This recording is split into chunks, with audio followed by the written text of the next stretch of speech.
Hello. Well, as lockdown, as I'm sure you've heard, starts easing and being released in some areas, workplaces and schools, as elders we wanted to let you know what we think that means for churches with regard to possibly meeting again.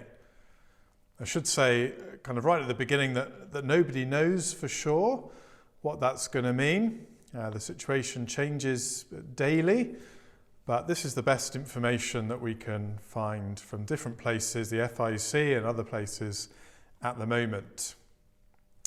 The government's COVID-19 recovery strategy makes it clear that there will be no meeting of churches in any form before the 5th of July at the absolute earliest. And if that was to happen on that date, it would almost certainly come with a whole load of restrictions, similar to what's been the case in other countries. So probably no singing, wearing face masks, keeping 2 meters apart, possibly with age restrictions as well. And of course, as you're aware, some of that would be very difficult for us to do at Blenheim. If we had to keep 2 meters apart, then we couldn't fit many people in. How would we do children's work, for example? If we had 2 services so that everyone who wanted to come could come, we'd have to clean the building in between the services. Meeting outside has its own problems and actually is thought to be no safer than meeting in a building. And so it's very difficult to see how we as a church could find a practical way of meeting with those restrictions. Churches are very low down the government's list of places to reopen. They're viewed as being really in the same kind of category as pubs and cinemas. And of course we might argue that churches have much more value, social value if you like, than pubs and cinemas. But the government is looking at it not from a kind of value point of view, but from the point of view of what is the risk of passing on the virus in that setting. And in that sense, actually, we are like pubs and cinemas, aren't we? We have a lot of people coming in together, sitting close together and mingling and interacting. And in a way, that categorization is a compliment, isn't it? It shows that churches have a diverse range of people. We have people from all age groups, from all social situations, from all backgrounds. Church brings young and old together in a way that actually not that many places do in our society. And that is great. That's a good thing. It's the way it ought to be. That is the biblical picture of a church. But of course, it also makes it a very high risk for spreading the virus.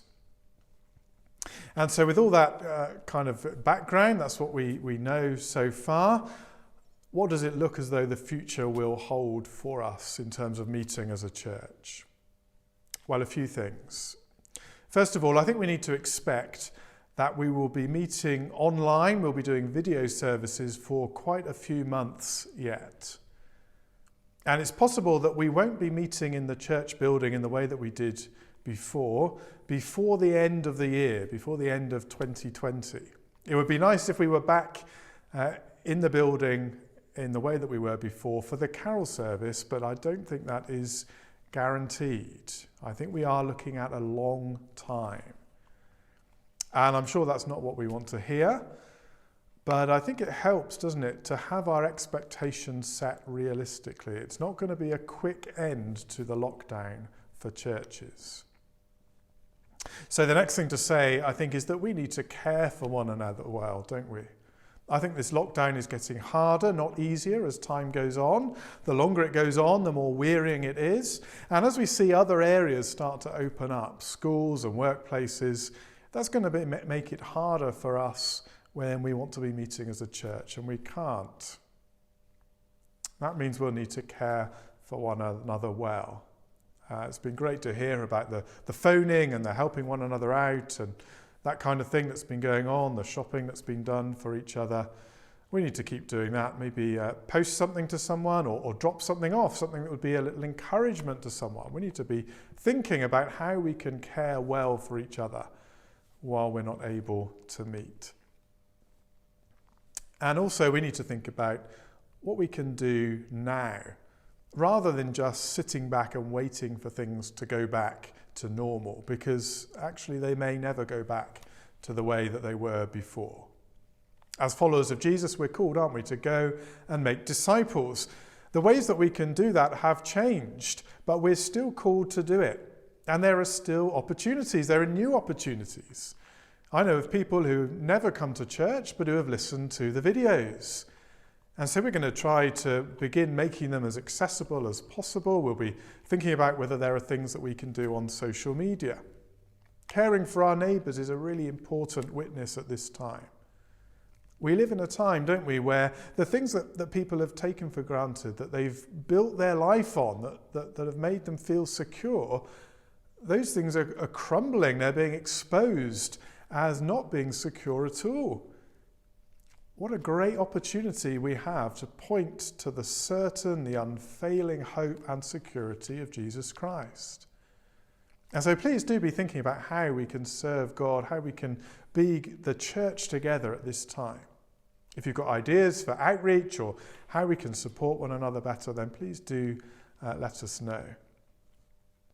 And finally, and most importantly, of course, we need to pray and trust God, don't we? On Tuesday at our online prayer meeting, we were looking at Psalm 46, which begins like this: God is our refuge and strength, an ever-present help in trouble. Therefore, we will not fear, though the earth give way.